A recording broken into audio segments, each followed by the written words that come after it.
What's up, guys? This is Mike.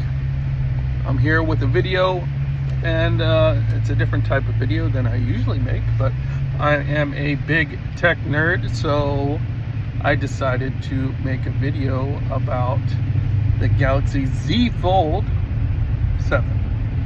And I'm taking it back to the store.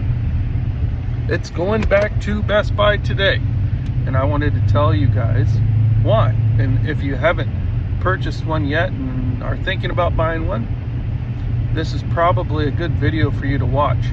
But there are a number of issues with this particular device that just don't substantiate the cost for this particular device. The first big thing for me was the camera quality. The cameras were just absolutely atrocious. When you're just taking normal photos, yeah, it'll take decent photos on par with the S25 Ultra, but where it fails is in the zooming category. It has little to no zooming capabilities. You get super grainy photos. The video it's decent, it's okay, but the iPhone still blows it out of the water with video capabilities. Another thing, the removal of the S Pen. I don't know why they decided to do that, but I am a big S Pen user. So if you are like me and you like to use the S Pen, S25 Ultra is probably the phone for you. Now, when I purchased the Z Fold, I had some intentions of returning my S25 Ultra to get the trade-in credit of $1,000. But I have the 1 terabyte variant, and you know they're going to give me $1,000 for it. But at the end of the day, the S25 Ultra is the better all-around device, in my opinion. I don't think it's just my opinion. I think it's a matter of fact. Other areas that the S25 Ultra absolutely dominates the Z Fold is, number one, is screen resolution. It's not something that I hear a lot of people talking about, but the S25 Ultra does have better screen resolution. It's not all that much smaller than the Z Fold 7. Now, hear me out. I know they have an 8-inch display versus a 6.9-inch, display. But hear me out here. A lot of applications, and this was one of the biggest reasons too why I decided to return this device. A lot of the applications aren't fully optimized to utilize the screen real estate on the Z Fold 7. Some examples. I'm a huge 8-ball pool player, so I went to play 8-ball pool, and at first it worked well, and the next time I opened it up, it just showed the small candy bar with the black lines above and below. And I'm just like, well, if I have this huge screen and I can't use it, then what's the point of it? Another thing, like on YouTube, for example, I like to watch a lot of YouTube videos, and they have these big black bars above and below it, and I'm just like, well, it's not all that much bigger of screen real estate that you get versus the S25 Ultra when I'm watching YouTube. So there's a little bit of a downgrade in screen quality. There's not a huge difference in display size when you're watching certain media, and maybe as apps become more optimized for it, it will be a better experience. But for me, it didn't justify returning my S25 Ultra. The price too. The price, I bought the 512 gigabyte Blue Shadow variant, and it was over $2,000. It was $19.99, and after tax, it was about $2,100.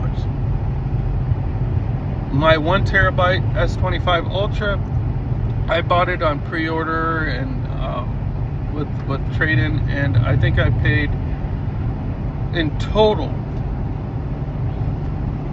in total, even without the trade. I think it was $1,158. And you could go on eBay right now, buy brand new in the box S25 Ultra for $1,000 or less all day. And you're getting more features. You're getting a more durable phone. This is another big area that shines in the S25 Ultra light, is durability and water resistance. The Z Fold 7 is only IP, I think, 48, so it's resistant to some dust and droplets of water, but it's you drop it in a puddle, it's probably done. But you know, the durability test, I did watch Jerry Rig Everything's video, and surprisingly the Z Fold 7 is very durable, but the inner screen scratched at a level 2, meaning that anything like a fingernail or you get something a little stuck in between your screen, you're going to have a big scratch on it. And if you're like me, I'm a little OCD about scratches. I have screen protectors on all my phones, and once I know there's a scratch or a scuff there, I replace it. But with the Z Fold 7, you can't just go and simply replace the inner screen protector. It has to go to a specialist. Around me, it's a place called You Break It, I Fix It, and those stores have some very poor ratings. There's no Samsung store to take it to make sure that they apply the screen protector appropriately to protect your display, because without that, the phone is nothing. So you know, let me think, what else? Battery life and charging speeds. This thing, the Z Fold 7, takes ages to charge, and I thought maybe I could just pass it off as not being that significant, but it's huge. It's huge, because I got it out of the box and it was at 50% battery, or 47%. It took me about an hour to go from 50% to 98%. And I took it off the charger and I used it for about 15 to 20 minutes, and I was already down to like 82%. And I wasn't doing anything really intensive, just opening up, playing with some apps. You know, the battery was just draining very quickly. So it takes too long to charge, and it drains very quickly. So if you are a power user, this device probably is not for you, unless you want to get a power bank or you have a way to try to top it off midday. This is where Samsung should have really stepped up their game and put some fast charging capabilities on this device.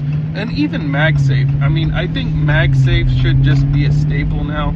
Samsung, you guys have to admit, Apple did something right. You know, I really enjoy MagSafe. I'm using an iPhone right now, but I utilize both Samsung and Android devices for my daily routines. I'm on my way to work, so I use iPhone when I'm at work, because everybody I know at work uses an iPhone. So, you know, but to me, the phone of the year is the S25 Ultra.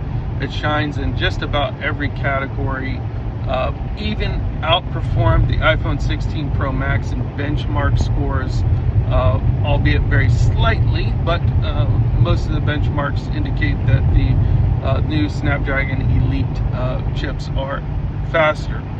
And this is another area where I have a little gripe with the Z Fold 7, is that it underperforms the S25 Ultra. So they're very similar, but I think due to the more narrow body and the thinness of the design, there is an increasing amount of CPU throttling, which if you are using your device under extreme circumstances, maybe you're playing Fortnite or games, and you may see significant drops in frame rates, which to me, when you spend $2,000 on a phone, you should get the best of the best. Now, I understand the thing, it's a folding phone, but this isn't new, guys. You know, we've had folds. This is the 7th iteration of it, so it's not something groundbreaking. Yes, the design kind of is groundbreaking because it's super thin now, but they sacrificed a lot to get to that thinness. with the reduction in battery size, the removal of S Pen. You know, they cut a lot of corners to make it thinner, which is more appealing. But when you pay $2,000, I should have top-notch cameras at the very least. I should have fast charging at the very least. And I would love to have the S Pen functionality, but I understand if Samsung did their research, but to see how many people were actually using the S Pens. But I don't know. Even if you don't use it very often, it's still a cool thing to have when you have that big display. And if you like to draw or, you know, do whatever, like the PenUp app, it's pretty cool. Every once in a while I'll go in there when I'm bored and, you know, do some doodles, and it's just something to get the day going, you know, get the day by, or just to relax and, you know, something to do. But I don't know, I can't think of anything else. Cases, Z Fold 7 cases. They're few and far between. They're very expensive, and they're huge and bulky. You know, you want to rock this phone without a case, but when you pay $2,000 for a phone, you need a case on it. So, you know, you could buy the beautiful color and enjoy the slimness and all that. You could buy a slim case, but if you drop it, it's gonna break probably. It's made out of aluminum. It's not as durable as the S25 Ultra. Yeah, I mean, I tried to order one of those thin-born cases, but they're on back order or something for a couple of weeks. And so I was like, you know what?